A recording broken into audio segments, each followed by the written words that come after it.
Welcome to a new story from the channel, From My Heart to Yours. Today's story is The Ambassador of Hell.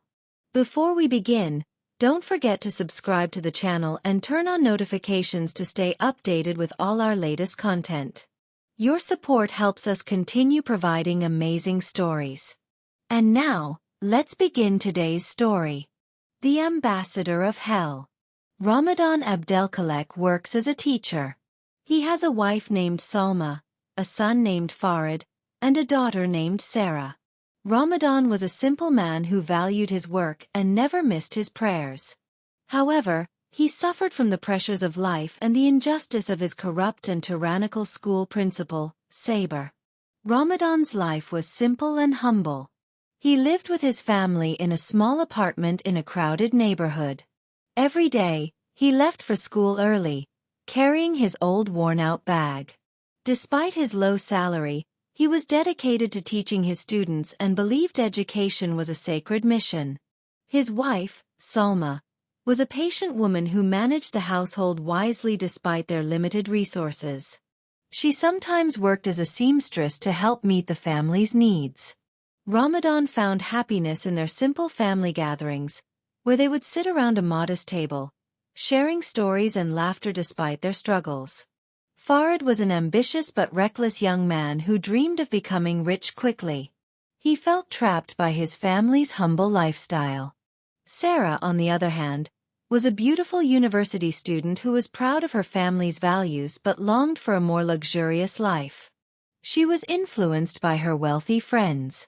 Ramadan's troubles began when Farid stole his life savings of £100,000 and disappeared without a trace. Things worsened when Sara introduced an old wealthy man named Fairs and said she wanted to marry him for his money. When Ramadan refused to allow the marriage, she ran away with Fairs. In a moment of weakness and despair, Ramadan called out to the devil. The devil appeared in the form of a well-dressed man and offered him a fortune, £100 million, along with properties and lands left behind by a dead man named Shaban. The only condition was that Ramadan must swear Shaban was his brother and follow the devil. Although Ramadan had no brothers, he swore falsely, saying, "What have I gained from my prayers? Come to me, devil." He also signed a contract promising to spread corruption on earth. Ramadan's life changed dramatically. The devil restored his and Salma's youth and gave them two servants, Mabsout and Nadia. Ramadan and Salma became obsessed with luxury, gambling, and drinking, surrounded by people eager to benefit from their wealth. Ramadan moved to a grand palace in the most luxurious district of Cairo. The palace had vast gardens, fountains, and several floors furnished with the most expensive imported items. It also had a huge ballroom equipped with the latest sound and lighting systems. His garage was filled with dozens of luxury sports cars, which he proudly showed off. Ramadan did not just enjoy his new lifestyle. He became a social media sensation. He streamed live, bragging, "I am the richest and greatest man in Egypt." He flaunted his cars, mansion, and expensive watches while sharing sarcastic tips on how to get rich quickly. His bold personality attracted thousands of followers who admired his transformation from a simple teacher to a billionaire. His downfall began when a businessman named Mohsen asked to borrow £10 million with a promissory note. Blinded by pride, Ramadan gave him the money without any written proof. This became a pattern, and many others took advantage of his generosity, further weakening his finances. Meanwhile, Sara was living with the old man Fairs, waiting for him to die so she could inherit his fortune. However, Fairs fell seriously ill but did not die. During this time, Sara fell in love with his handsome son, Sharif. The devil revealed to Sara that Fairs planned to donate all his wealth to charity after discovering Sara and Sharif's relationship. In a desperate attempt to stop this, Sara and Sharif plotted to poison Fairs.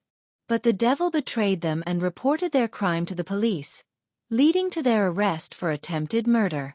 Farid's reckless lifestyle also led to disaster. While driving his sports car drunk, He had a terrible accident that resulted in the loss of his leg. Ramadan's empire began to collapse.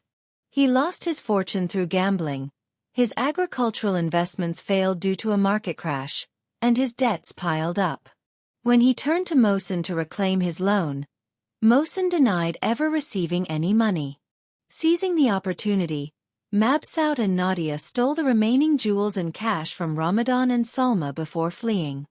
However, the devil stopped them, scolding them, "How dare you betray trust like humans?" When they begged for forgiveness, he laughed cruelly, saying, "I am the devil, there is no forgiveness here." He turned them into statues as punishment. Ramadan's suffering reached its peak when he learned that Sara had been committed to a mental hospital.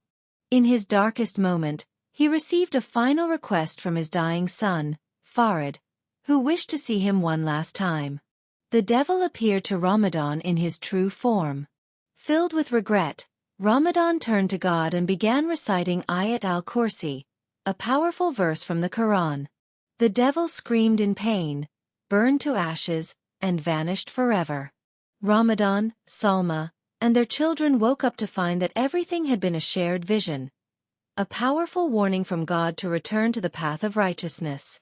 So they praised and thanked Allah that it was just a dream, and they pledged to fear Allah and to repent sincerely.